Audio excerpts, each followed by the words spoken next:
सांगायचं पण सांगतात, परंतु आता त्यांची गरज संपलेली आहे. शिवसेना फोडण्याचं पाप भाजपाने शिंदेच्या माध्यमातून केलेलं आहे. त्यामुळे आणि त्यांच्या दुर्दैवाने एवढं होऊन सुद्धा शिवसेना उद्धव बाळासाहेब ठाकरे पक्षाचे 20 आमदार निवडून आलेले आहेत जनतेमधून, कोणताही झोलझाल न करता.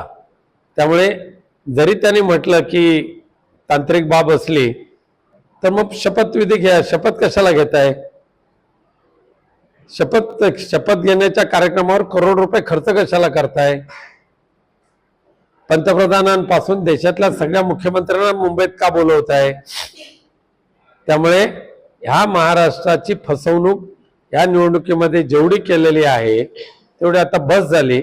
आता जे काही दिवे लावायचे ते लावा आणि महाराष्ट्राच्या समोर असलेले प्रश्न हे सोडवण्यासाठी काय नेमकं तुम्ही करणार आहेत ते सांगा. ह्या पिछेहाटीमध्ये आमचा कार्यकर्ता कुठे कमी पडला असं नाही आहे.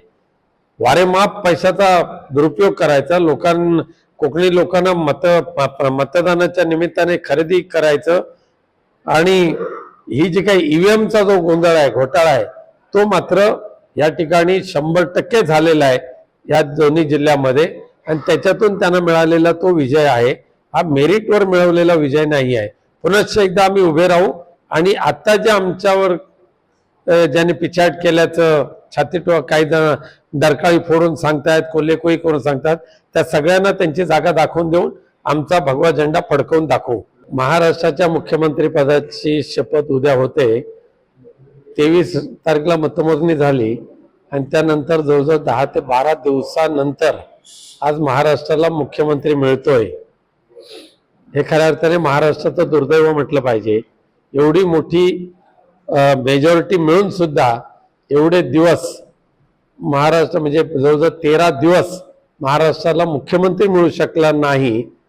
याच्या पाठीमागचं कारण काय आहे हे सुद्धा एकदा भाजप किंवा गद्दार गटाने स्पष्ट करण्याची आवश्यकता आहे. त्यामुळे तरी पण ठीक आहे, येणाऱ्या मुख्यमंत्र्यांच्या कारकिर्दीमध्ये महाराष्ट्राच्या दृष्टीने काय नेमकं निर्णय होणार हे आता वाट पाहूया. पण 2 दिवसापासूनच लाडक्या बहिणींची पुन्हा एकदा वातात लावण्याचं काम चालू झालेलं आहे असं ऐकिवात येते. महाराष्ट्रातला शेतकरी हा सुद्धा हालअपेष्टा सहन करतोय.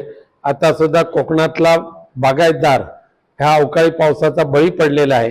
या सगळ्या प्रश्नाच्या अनुषंगाने महाराष्ट्रातले मुख्यमंत्री नेमके काय निर्णय घेणार आहेत याकडे आमच्या सगळ्यांचे लक्ष लागून राहिलेले आहेत.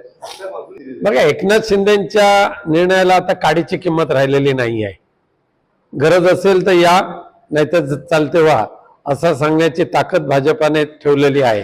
त्यामुळे आजचा उद्याचा जो शपथविधी होतोय त्या शपथविधीच्या तारखेमध्ये एकनाथ शिंदे हे कुठे सहभागी झालेले नाही आणि त्यांच्या विचाराला किंमतही दिलेली नाही आहे. तुम्हाला गरज असेल तर आमच्या मंत्रिमंडळात या, नाहीतर अजित पवार आहेत बरोबर. बरोबर आहे, अजित पवार आणि छगन भुजबळनी शिंदे गटाची विकेट कधीच पाडली आहे.